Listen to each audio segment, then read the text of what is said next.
All right, my friends, welcome into Leaning into Leadership, episode 236. Today's episode is one of the most powerful conversations we have ever had here on the show.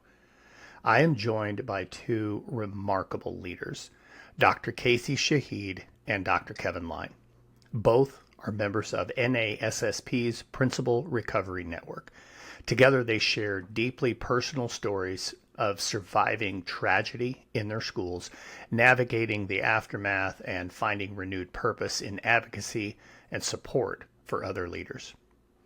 And Dr. Shahid reflects on leading her alma mater, Central Visual and Performing Arts High School in St. Louis, when a gunman entered the building in 2022, claiming the lives of a teacher and a student. She describes how preparation, empathy, and vulnerability shaped her leadership during and after the crisis.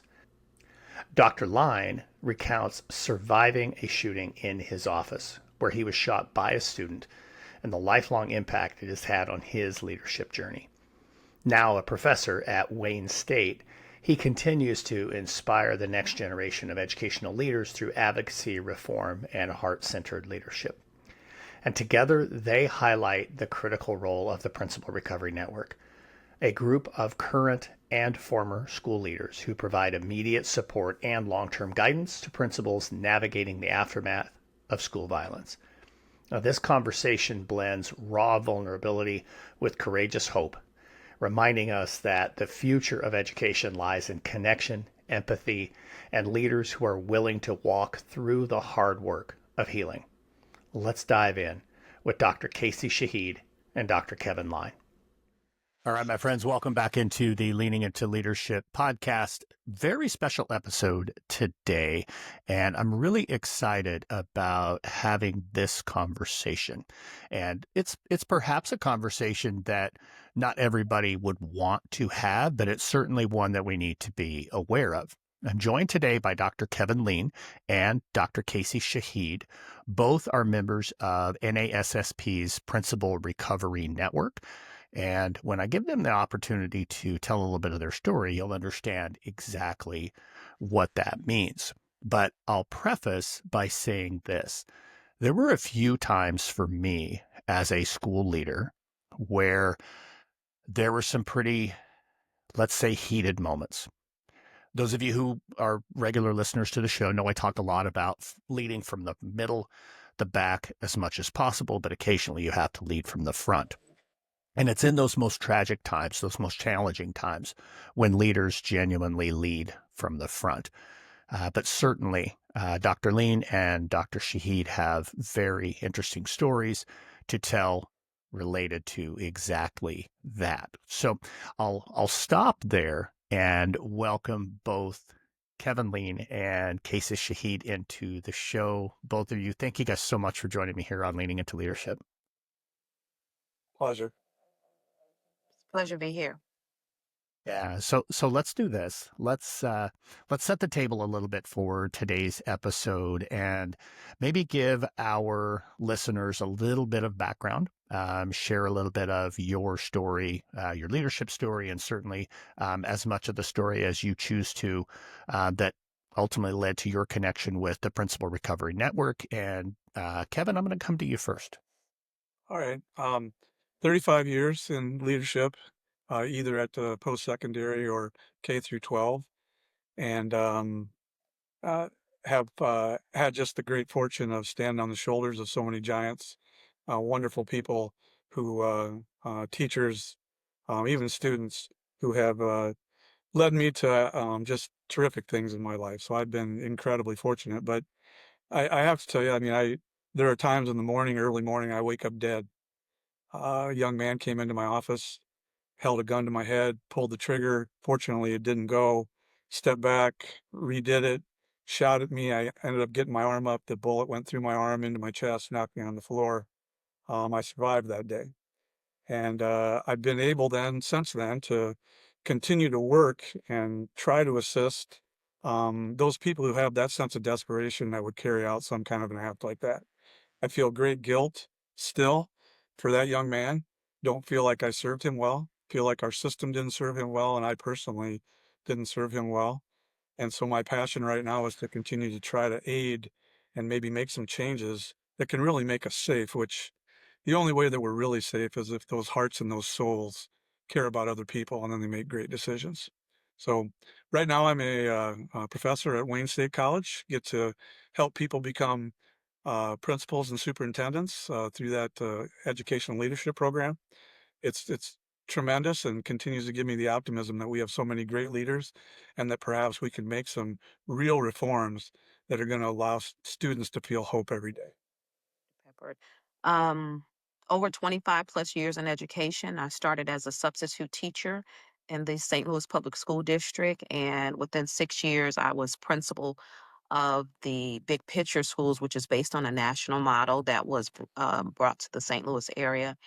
And then I had the honor of recently leading my alma mater, which was Central Visual Performing Arts in St. Louis, Missouri. Later went on to be an assistant superintendent, and I'm currently working for St. Louis University as a strategic advisor. My trajectory in the field of education has been a mission and a calling for me. I have Although I didn't set out when I went to college, I didn't think I would be in education, but here I am. I feel like it found me. And this has been my home where I believe that I have made impact. And everything changed for me on October the 24th, 2022, when a former student shot through a locked door.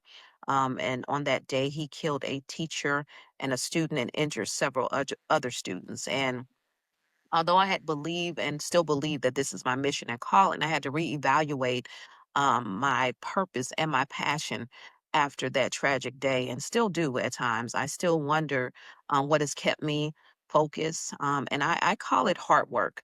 I call it it's where purpose and passion collide, and it is the thing that's going to sustain me in this work when on moments and times when I feel challenged. And so I lean into the hard work of it all, not hard work. I also focus on the lives and the students that I've served over the years and the impact that I've had on them. Um, I do believe that that day, as tragic as it was, the days, the weeks, even now the years that have passed, I can't undo what I saw. I choose to not let it be a big monster in my life. So I choose to advocate for others who may have gone through something similar or who have experienced trauma and tragic in their leadership role. And so being part of the Principal Recovery Network has given me a safe space of individuals. I call them some bad A words out here, and they are determined to advocate and speak up and stand up where they can and provide space for others. So that's kind of where I am right now today. Yeah, I was looking through on the NASSP website about the Principal Recovery Network and just looking at the individuals who are a part of that network, the group that has done so much work, not just advocating, but the development of the recovery guide for principals, which we'll talk about in a little bit, and just some, you know, it's mind blowing for me to look at and see the names of schools that we're all so familiar with, like Marjorie Stoneman Douglas, Columbine, um, Sandy Hook Elementary, and so forth. And um, I'm sure that, and I want to get into more of the content that each of you have referred to, but I want to maybe ask just a little bit of this. When the group is together, at least initially, when the group is together, you all have a bond that probably no principal wants to have with others. Mhm. What might it be like in that room? What does that camaraderie like when you do have just a really unique shared bond like you do? I'll tell you, it's evolved. Dr. Peppard, I can remember the very first meeting because I was an originator with Mr. DeAngelis from Columbine um, and Ty Thompson from Parkland, Dr. Gambos from Sandy Hook. And, I felt minuscule in the room, humbled by these people who had much more severe, traumatic events than I, but they're incredibly accepting. And, we do share that uniqueness of something that's occurred to us that doesn't happen to everybody. And so it's been really therapeutic. I would say maybe Dr. Shahid would verify that you get to speak to people who have at least somewhat of a like experience, and there's a bit of understanding that's difficult. Um, you're very lonely when those events happen because you're the only one that it occurred to. And like Dr. Shahid has mentioned many times, she felt like a broken leader for a time, and no one was doing anything about it. So we do have a certain bond. It's not a great group to be a part of, to tell you the truth, because something that means that you're a little infamous in that way. But it is a bit therapeutic, and then the work itself, I think, is therapeutic in trying to assist others who, unfortunately, this continues to happen to. So I'm curious. Actually, I want to go back to something that that Kacy, you said before we hit the record button, and let's talk maybe a little bit about um, understanding and being. You've talked a lot about empathy with others, Mhm. and prior to hitting the record button, you were talking about the Uvalde shooting occurring before yours, and a reaction of a staff member. Without necessarily, recanting that specifically, I know that ultimately led to you thinking a little bit differently, doing a little bit different preparation that really probably helped benefit you when the time came. Let's maybe talk a little bit about some of the things that you did to maybe shift your thinking a little bit, also to help prepare yourself. Because you had said, and I think you'll probably say it again, it's not if it will happen, but potentially when it will happen. Yeah, it was May, and staff member had a reaction to the Uvalde shooting, and insensitively, my reaction really was, I thought it was so far away from us. So why would you be this emotional? Is what my initial thought was. In a in a reflective moment, I realized how insensitive I was. I always talk to the staff about being, leading with empathy and being authentic and transparent. And so, in a transparent, reflective moment, I realized that even though I didn't tell the teacher, it was a thought that I had, which made me want to. I kind of thought, if I'm feeling this way, I wonder if I projected that on someone else. And also, it also made me want to research what was going on. I knew the shooting had occurred. I just didn't know the details. I began to research what happened, the details. And from there, in my researching, I came across the term vicarious trauma, secondary trauma, and the effects of it. We had already done training around being trauma informed. We had not talked about secondary trauma and vicarious trauma and how that might affect us. This particular staff member was no longer able to teach for the remainder of the day. That's how emotional they were. Um, and so I did research around secondary trauma, shared it with the staff, talked about the importance of having those coping strategies in place for all of us who are considered caregivers. We're caregivers to our students. We're caregivers to the people that we love and care for that's in our personal lives. And so, how do we normalize that we are not well all the time? And that's okay not to be well. So that was where I went with my staff, but it was a historical. I didn't research all school shootings, but we were a school who had marched with Marjorie Stoneman Douglas, and well, they didn't know we marched, but we marched, and we took a stand for gun violence, and so we were already a school that amplified student voice, and so. When Uvalde happened, it happened at the end of the school year. So it wasn't time to galvanize the students. So it forced me to think about the staff. And that's what I did that August. Um, to the point where one would have even thought, did you know something was going to happen at your school? Is that why you talked about Uvalde? And is that why you did your research? It is not. It was, I guess the universe has a way of preparing us for things, because I definitely felt more prepared, but I don't know that you could ever be prepared. I was prepared in the sense that I knew of some coping strategies. I was prepared in the sense that I knew of details of what had happened at a school prior. So, so what I'm hearing in terms of preparation, Hmm. and I would love to have both of you talk about this.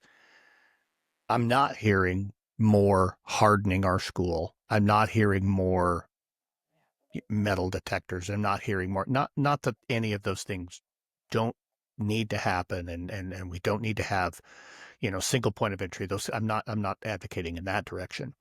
But I'm hearing, Kacy, you say more about coping strategies, about preparation for staff. I know you've done some preparation, or rather some presentations around that preparation.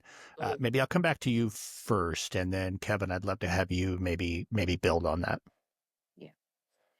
Preparation is something that as a school district, we were prepared for. We had mandatory drills that we had to do, intruder drills, and um, very natural disaster type drills. And we had just had a drill in September. I was principal of a performing arts high school, and I didn't mention it. It was my alma mater, nor did I mention that I won Best Actress when I was a student there. But I won Best Actress, and so I remember doing our drill in September, and I was the crazy person going around to the rooms. Not crazy person, but I was knocking on doors and I told them that it was me and I didn't have my keys and unlocked the door.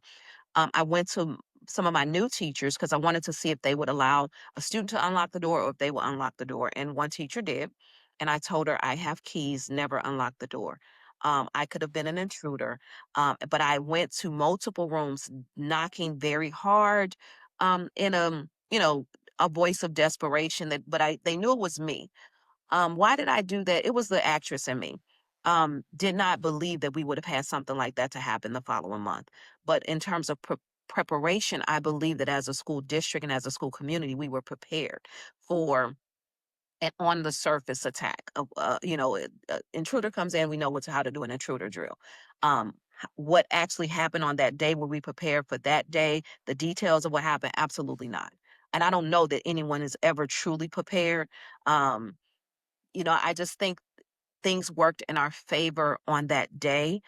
We had not had a hall sweep since COVID, and we had our first hall sweep on that day. A hall sweep for us sounds like teachers, you have 1 minute, lock your doors. Why did I do a hall sweep? We had a school up the road that had several fights like the following week or the previous week. And I said, you know what? That's a sign of, I mean, it could happen with us. Even though we don't have fights, let's be proactive. And we had already had our homecoming dance. We'd already had our first quarter report card. My leadership team and I decided to implement hall sweeps because we were seeing a lot of defiance. Bell would ring, students would move very slow going to class. And during COVID, we were pretty nice. Okay, sweetie pie, let's get to class. Well, now I decided, let's get firmer on today. And so my assistant principal said, I can do a hall sweep. And we agreed if we do, we have to do it for at least 1 month straight, or else it'll be a game for them. He called the hall sweep. Students did like I knew. They ran, they were laughing. He had his push broom hall sweep, and he's literally like he's sweeping the halls. I stayed in my office on this day because I wanted no parts of the what I thought was buffoonery with kids because it was going to take about 2 or 3 times for them to know that we were serious, especially for the incoming students who had never participated in a hall sweep with us. And then it wasn't even 13 minutes that the gunman shot through the door. So our hallways were clear, if I can give you a visual, because we had called the hall sweep, unbeknown to us that anything would happen. Also, we had an alternate schedule. I had a hybrid schedule. I went against the grain. The district was on a block schedule. I decided we would be a hybrid because after COVID, who wants to sit in classes for 90 minutes? I would not advise anyone to do this. I was going to ask for forgiveness later. So I was on a hybrid schedule. So our bills have been the same for years. It was no longer the same. So passing periods were different every day. Um, at the time that he entered the building, it would have been at a passing period as he would have previously known, but it wasn't because we had changed the bell schedule. I had an officer who was in the building that he shot through, and an officer in my building. There must have been some communication. That officer he gave the code, our lockdown code. I'm so nosy, Darrin and Kevin, that he told someone to tell me to lock the school down. And being nosy and being a detailed person, I would have went to see what was happening first. On this day, I immediately did the lockdown code, which I never do. My assistant principal always gets on the intercom, but on this day, I went to the intercom. My secretary says, "What's going on?" I said, "I have absolutely no idea. I didn't know," which is unlike me. I would not have locked the school down without knowing why. But I thought an irate parent, a fight, a bird, and a dog. I don't know what I thought, not what was Yeah. before me. And so I said all that to say preparation is what probably prevented so many fatalities because I was able to. We had a hall sweep and I locked the school down. When I locked the school down, he was already in the building, but the teachers were able to lock the doors and students were out of the eye of the window. And he did what an active shooter would do. He actually pulled on door handles. And so he had over 600 rounds and I have 400 students. So you can do the math on that and I would gather that his intention was to do what he was saying, and what he was yelling was, "You're all going to die." So he was saying this, at the top of his lungs as he was going through the hallway shooting and pulling on door handles. So prepared in the sense that we had done drills, prepared in the sense that I had even done some research around the shooting in Uvalde. I knew how long it took them to enter the building. Um, but not prepared for this. We were a school that had maybe 1 to 2 fights a year. My alma mater, performing arts community, where we claim to be a school that used the arts as our weapon of choice, where I claimed that our school was the best school in the region and the surrounding counties, and no one challenged me. And by the way, I was the best principal, and we had the best students and the best teachers, and no one ever challenged me. So to have that happen on that day at my safe haven of a school that I felt like helped me as a young person was definitely, we were not prepared for that, and definitely, something that you couldn't have told me that that would have happened on that day. I hope I answered your question without getting too far. Yeah. Okay. No, no, no. I think that's wonderful. And Kevin, I want to come to you next with you again, something you had said before we hit the record button, but you talked about that preparation, or not necessarily prevention, but really leaning into both mental health, but then also culture within the school. So maybe build on what Kacy just shared from that perspective. Well, first of all, there's been a new lexicon, hardening schools, and then our group has been talking about heartening schools, talking about the heart, which I think Dr. Shahid exemplifies. She's pure heart, compassion for her kids and what she does and will continue to do, make such an impact. We produced the Principal Recovery Network Handbook, and it was its first iteration. We had a event at Columbine, and Mr. DeAngelis took us through Columbine, through every detail of what happened that day. And it struck me that the two young men knew exactly what would happen during a drill. So when we do these drills, one thing is we can't forget, the perpetrator may be in our midst and know exactly what's going to happen. Those two did the shooting in the cafeteria. They knew where people were going to run. They knew what the lockdown was. They knew how to get to the science teacher that they ultimately killed. They also had two propane tanks in the cafeteria that they were shooting at, and had they hit one of those, it would have been much worse than it was. So we can continue to harden. We can continue to put bulletproof glass and only have one point of entry and all those things. But again, I go back to the only way we're safe is that the person sitting next to us has what Dr. Shahid mentioned, has that empathy, has that altruism, has that idea that every decision they make is going to be for other people, not about themselves. And until we get to that place, and until we change schools, which can make that kind of impact and change this world, all these shootings, not just in schools, but everywhere, are going to continue. We've got to change the heart. We got to change the soul. And I think we have a possibility. I think every single teacher, especially preschool and kindergarten teachers who see that brightness, that hope in those kids, what happens to it? Certainly down the line, I mean, you can't just blame the schools entirely, but it is our job, and we should feel terrible guilt when this kind of thing happens because we're a part of them getting to that place. We either didn't identify the mental challenge, we caused the desperation, and we marginalized kids somehow. We created competition so that only one person wins. My example is when the queen wins prom, who loses? All the rest. Why do we have those things in school? Why don't we allow them just to reach for their potential? Why don't we make schools more about golf, where we're playing against the course, than about basketball, where we're playing up against other people and scoreboards are the most important thing. So I believe our preparation has to be with evolving schools and reforming them in a way where we're so intimate with our kids that they feel like they've got a second family, a second location. Just what Dr. Shahid mentioned, a place of hope. My school district, Harrisburg High School, 2% free and reduced. 2%. Do you know how rare and Wow. unique that is? Wow. The the socioeconomics are off the chart. And yet that happened in my school, where a student of desperation came in the office and shot me. So we have a chance to change and really reform schools so that kids feel hope, they feel a pathway, they feel that that bright light is on their horizon. That's what we have to get to. I really appreciate that, and I agree with you. I mean, I think, for me as a leader, I always felt like I wanted everyone to feel seen and heard and valued and trusted, and what are the things we can do to make sure that kids don't feel like a ghost in our school or don't feel like like they are being marginalized. So let's do this. Let's maybe shift a little bit. Kevin, you referred to it, but let's maybe talk a little bit more about the work of the Principal Recovery Network.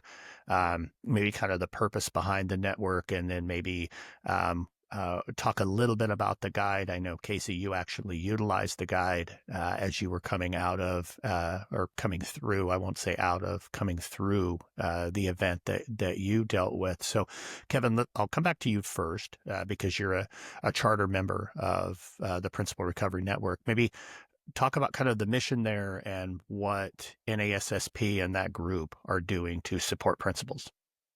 Yeah, it's the guide itself, comprehensive, with so many colleagues with so many great ideas, who are able to articulate sometimes a step by step, sometimes more of an idealistic and philosophical way to make sure your community can recover. And so that's what the guide is about. It's reactive to a shooting. There are some proactive things, that are in there, like Dr. Shahid mentioned some of the preparation ideas. Um, so you can get on NASSP and you can find that, or you could ask for as many of those as you wish. You can use them in any way that you want. So I hope that people might take a look ahead of time, just like, Dr. Shahid mentioned, maybe the universe, had some plans for her. And so she had prepared in different ways. Perhaps at least looking at that manual gives people ideas to get themselves prepared in case there's this eventuality. And like I mentioned, we continue to evolve. And I'm very hopeful that we proactively start to touch in other ways of making some reforms and changes that really do discuss that hope that we hope for every child. Yeah, but go ahead, Kacy. And I was going to say, as the first day of the school shooting, I received an email from Ty Thompson, just letting me know that he understood that I had had this situation happen, and he attached the guide. Well, I thought it was junk mail, so I ignored it. I did not open the attachment. I got another email from, I think, Patricia Greer, who's a member. They didn't stop reaching out, and I eventually opened up the communication. It was the only thing that I had to help me navigate this situation. What happened with us in St. Louis was unprecedented. No one really knew how to support me and what that looked like and what to tell me. So it was as if I had an expert alongside me. And no, you don't want an expert in this situation, but I had someone who could empathize and who understood. And it wasn't just in the guide. I was able to contact them directly. And I was able to talk to Ty directly. And I was able to talk to Patricia Greer directly. And she also sent me additional informations, letters, so that I didn't have to think hard about how I was communicating, or suggestions of what worked for them. And this, even though one might think it's only for those who have gone through a tragic situation like ours, I would gather to say that it's just good practical information. How are you communicating with your community? And it was, yes, it was some things like, okay, you're going to get an influx of mail. And I did. and and these are some ways that you can navigate that. Some of that was verbally told to me, some of that was implied in the guide. And the guide is not a thick manual of some sort. It was very practical. The piece that I leaned on initially was amplifying student voices.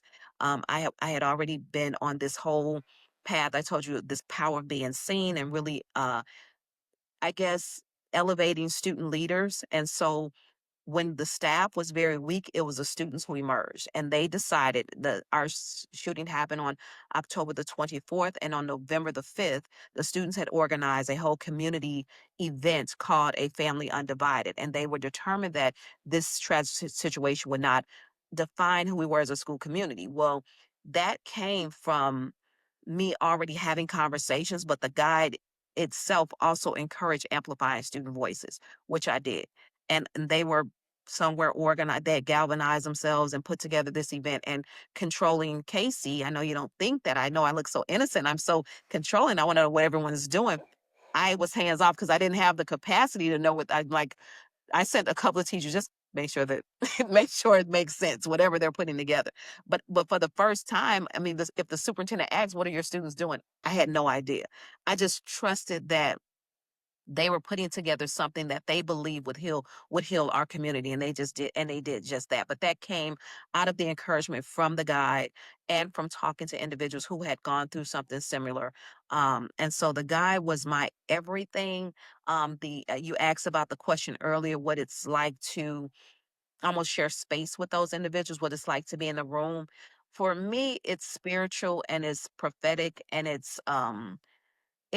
it makes my situation not feel so lonely. And I told them, when I'm with you all, there's a kindred spirit and I feel courageous.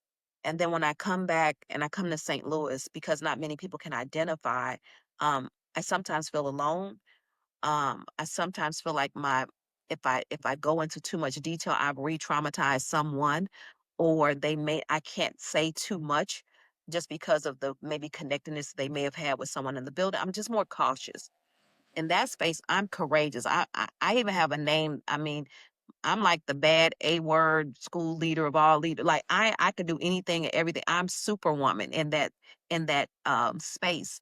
Um and I'm also a super advocate for change and support and advocating. We went to DC and went to the Capitol to speak to different congressmen and women around the budget that was cut, but educating those congressmen on the budget and what the budget would supports and how it helps, with trauma informed supports and cares and mental health and awareness to professional development that's needed for schools, whether they go through a crisis or not. And so that type of work, we don't get paid for it. It's just, out of the passion that we have to educate our community. And so I'm grateful for the guide and the members. So I guess as we maybe kind of make the turn towards home here a little bit, so much great stuff from both of you.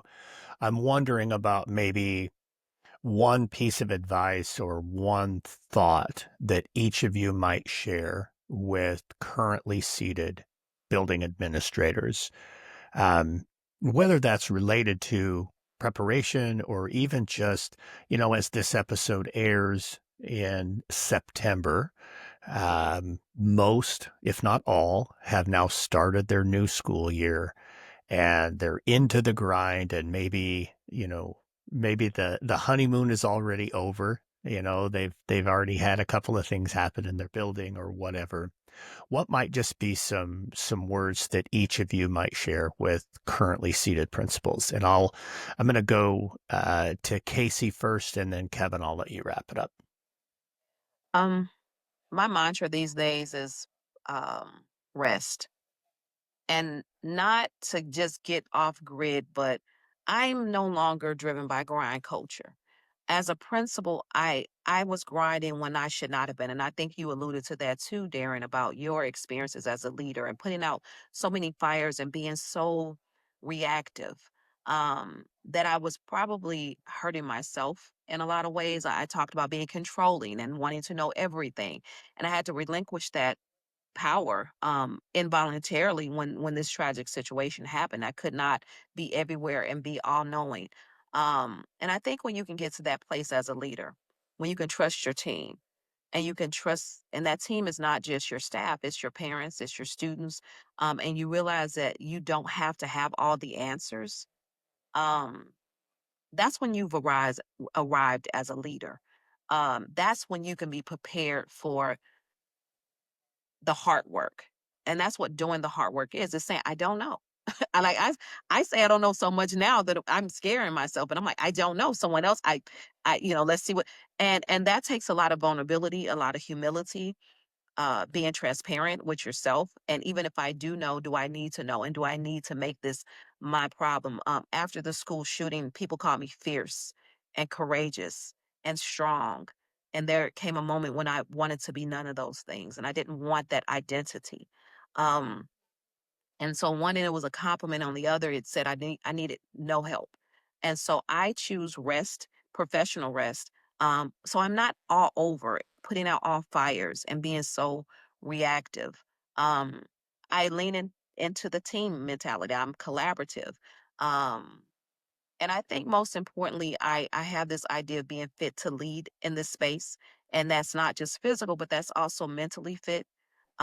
Knowing when enough is enough. We have some leaders, and if you're one of those leaders, I'm talking to you, you're at work till late at night.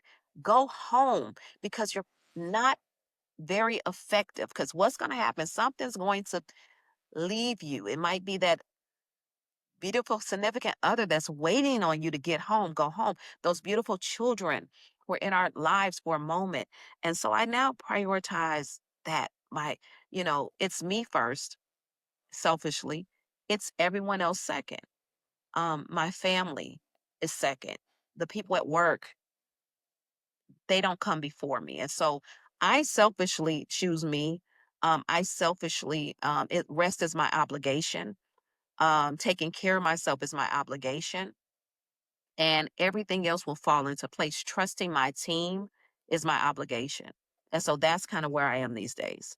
And that's the advice I would give to leaders, new or veteran leaders.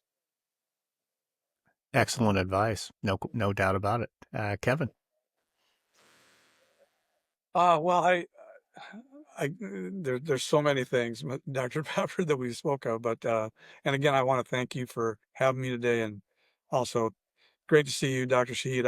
I hope our paths cross more than just these few times. Um, I appreciate everything Dr. Shahid said. I'd agree completely.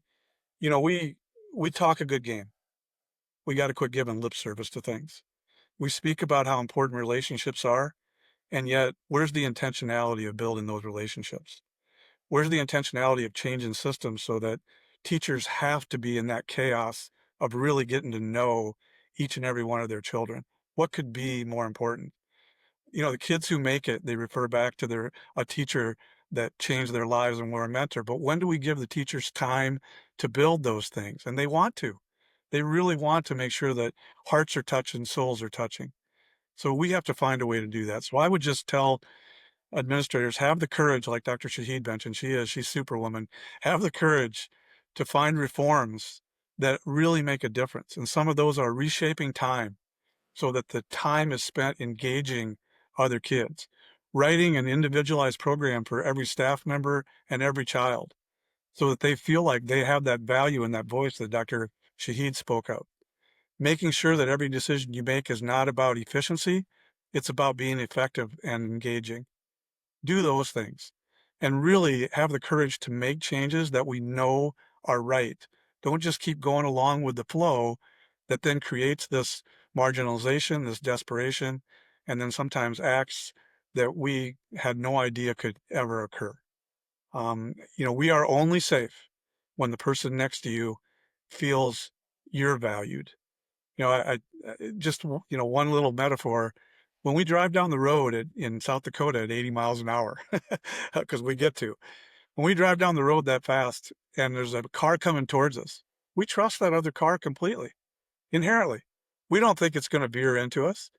We should be able to have that exact same kind of trust everywhere in society. That when we walk by somebody, their heart and their soul is in the right place. They're not going to do something violent or something uncivil towards us. Let's get back to that. Let's be drivers all the time. And I think that administration leaders, they have the absolute possibility, but they also need to feel like it's within their will to do these things so that we make real changes and ask for real changes that are going to give every kid that hope on the hill. Let's do that. I think that is brilliantly said. Both of you, I cannot thank you enough for joining me here on Leaning into Leadership. This has been a fantastic conversation, and I am absolutely confident that everybody who listened to this or watched this on YouTube came away with some incredible things. Thank you again both for joining me here on Leaning into Leadership. Thank you. Thank you so much Honored. for having me. Yeah, honored to be with both of you. Thank you so much. Yes. Oh man, what a powerful episode. I don't even have the words to really just describe that. To describe how grateful I am for both Kevin and Kacy. How grateful I am to NASSP for sponsoring the Principal Recovery Network, and just how grateful I am to be connected to such an amazing organization as NASSP. Make sure, folks, that you get down in the show notes, get connected with Dr. Shahid and Dr. Lein. Their stories, unfortunately, are not just simple isolated events. We see this more and more and more. So if there's somebody you know that has struggled with this exact same type of thing, has dealt with violence on their campus, if they haven't already connected with the Principal Recovery Network, share this episode with them, please, so they have the opportunity to make that connection. And now it's time for a pep talk. You know, I don't know if a pep talk is necessarily the right way to say things for this particular episode, but certainly this was an episode that was important. It was an episode that was necessary. And I do think it's an episode that reminds us that those events that happen, and unfortunately they happen far too frequently, there's still the recovery that happens afterwards. And while so often we think about the recovery of the students, the teachers, the community, as well we should, the individual school leader will go through that recovery as well. I will tell you, having been a high school principal for a number of years, by far and away the largest fear that you have as a building administrator is the reality that both Dr. Shahid and Dr. Lein lived through. So know that as a school leader, you're not alone. Know that as a school leader, the challenges that you face, whether it's school violence or the day-to-day struggles and challenges, just know that you're not alone. Make sure that you find other people to have conversations with, to share your struggles, to share your concerns, to just simply have an ear to listen to you. Reach out to me. I am happy to be that person for any of you, because principals, you're not alone. You are not walking this journey by yourself, as Dr. Shahid and Dr. Lein certainly outlined. And I think you probably heard it in just how Dr. Lein speaks about Dr. Shahid and vice versa. That camaraderie, that support, principals, we need it. We need it for each other. So make sure you make those connections. Thank you guys so much for joining me for this episode of the Leaning into Leadership podcast. As always, get out there and have a road to awesome week.